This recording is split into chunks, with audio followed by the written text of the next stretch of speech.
Good afternoon. Phil Lindemann, Krystal, 93 News. A man drowned yesterday when he reportedly tried swimming the Colorado River in Glenwood Canyon. The water was 37 degrees. He has not yet been ID'd.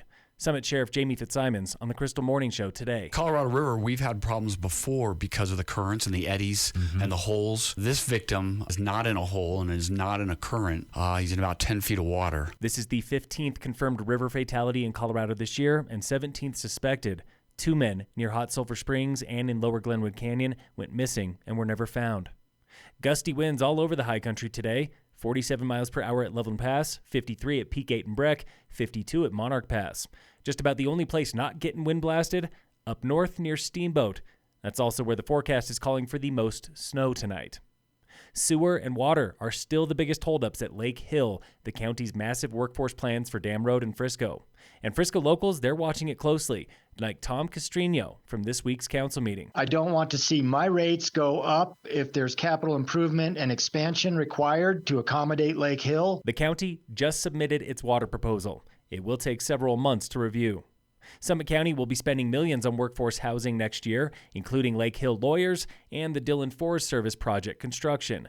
But, says Commissioner Tamara Pogue, it is just as important to spend money on this. We've also got things in the budget this year like repaving Swan Mountain Road. And this. What we call the safety net, SNAP benefits, mediate in child support disputes. Because of this. All of those little things that the county does on a day-to-day basis that sometimes not everybody knows about or appreciates. Today's the opening day of Christmas tree season on the White River National Forest. You can get your tree cutting permit right now for cheap, online, or at the Dillon Ranger Station in Silverthorne.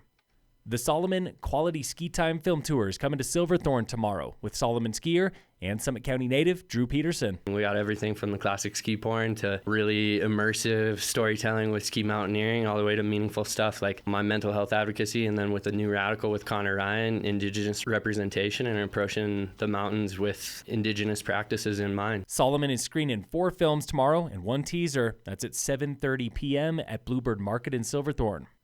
And in local sports, today on the Warmup from my furnish in Frisco and Kremling.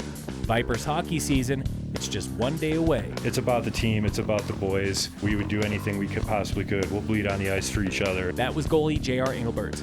Here's what J.R. had to say about defenseman Anthony Gallo with the Vipers since day one. Rock steady defenseman back there, very smart. Jumps in the offensive play when he has to, needs to. Here's what Anthony had to say about his fellow defenseman Dan Ottenreit, a former Vail Yeti player, now on the right side of the pass. He's one of our more physical guys, brings a physical aspect to the game, which is a huge part, can move the puck, great shot. Here's what Dan had to say about JR. JR is our rock. He's been our rock for years, and, when he has a good game, we play a lot better in front of him. And here's JR again, bringing it back to the team. It's a group, it's a family, and that's what breeds success in hockey and sports and life. Tomorrow, the Vipers play second-year team Rock Springs of Wyoming. Puck drop is 7:30 in Breck.